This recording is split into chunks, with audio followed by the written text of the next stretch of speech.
Сенин ар бир күнүң адаттагыдай өтөт. Мобилдик тиркемени пайдалануу менен такси чакырасың.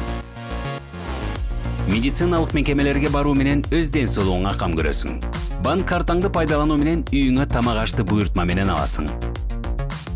Күн бою сен өзүң тууралуу санариптик издерди калтырасың.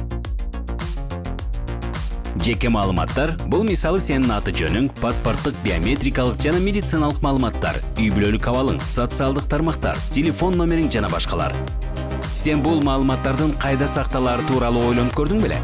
Сенин макулдугуңсуз кайсы бир жерге берилип жатабы? Эгерде аларды уурдашса, мисалы сенин атыңа насыя алышса же аны менен коркутушсачы, мамлекетте жарандардын жеке маалыматтарын ким коргошу керек? Кыргызстанда мындай маселелер менен Кыргыз Республикасынын министрлер кабинетине караштуу жеке маалыматтарды коргоо боюнча мамлекеттик агенттик аректенет. Мамлекеттик агенттик төмөнкүлөрдү коргоого жардам берет. Сенин жеке маалыматтарыңды, санариптик доордогу укуктарыңды жана эркиндигиңди. Алар жарандардын жеке маалыматтарын пайдалануу боюнча эрежелердин сакталышына байкоо жүргүзүшөт жана тартип бузууларды аныкташат. Бул үчүн мыйзамда жоопкерчилик каралган.